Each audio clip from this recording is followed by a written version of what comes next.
Good morning. Yes, I think it's working. Good morning, everyone. It's I think it's Thursday. That will be 30th. Oh, how time has gone. It's been a very busy last week. March against Monsanto had about 2 million people marching all over the world. Well, 52 countries. Of course, you hardly heard anything from it in the news. From what I gather, not even BBC London made a report. Had a day off, then the 27th, bank holiday Monday, joined Unite Against Fascism and the English Disco Lovers in an anti-fascism rally and demo in just outside Whitehall, just by the cenotaph, with a bunch of Little Englanders, as they would call it, were selling the name of people who died for this country. Well, they do keep pointing out that British people, their grandparents wouldn't have actually joined the fascists, they would have shot them. And this week we have more stories about how Athos kills people. Anyway, I'll post this first and you can watch the video. There's a couple of them. One is actually a lady, Mrs. Wooton, has actually died after being declared fit for work 9 days after her operation, where her benefits were stopped anyway. And Mr. GeorgeRolph, who is now on his 10th day of hunger strike. But, well, the BBC only gave him 42 seconds to tell his story. So, please, I shall play it now. And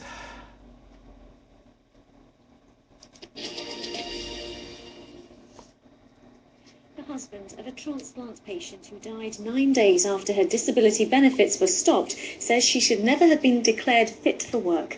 LindaWootton had 2 heart and lung transplants over the course of 30 years and was signed off work with complications. But she failed a benefits assessment and then failed an appeal.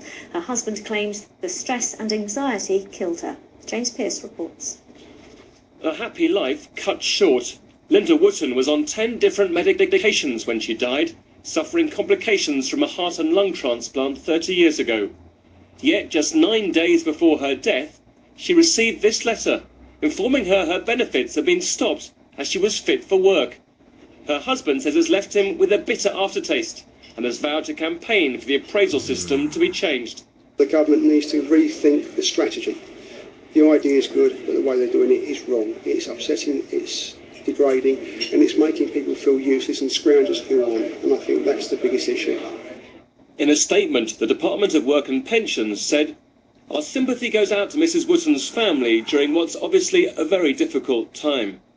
A decision on whether someone is well enough to work is taken following a thorough assessment, and after consideration of all the supporting medical evidence from the claimant's GP or medical specialist." Anna Pilkington's a doctor in Hackney. She's unhappy with the current process, claiming GPs aren't informed when one of their patients is being appraised, and cites an example of what can happen when a doctor's ignored. If my report had been asked for right at the beginning, I don't think it would have ever got to appeal. So the expense would have been saved and the patient wouldn't have had so much stress. And there was certainly increased stress during this whole process, an increased risk of suicide during this time. I went to meet GeorgeRolph in Bromley, who says he's been on hunger strike for the past 9 days in protest at losing his incapacity benefits. I was living in poverty before, but now I'm living in extreme poverty, and it's awful. So what finally persuaded you to go on a hunger strike? If I'm going to go down to where my life is now worthless, well, okay, you can have my life, but you'll have it my way. So I'll die if you want me to, but I'm going to make a big noise. He's adamant he'll be a martyr if needed. The benefits system is set to give the government yet more headaches. James Pearce, BBC London News. His sacrifice was a mistake. The words of the father of Faridun al-Zinde, the 18-year-old.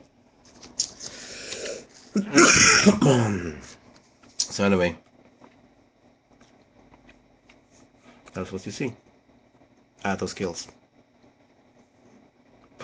What else can we say?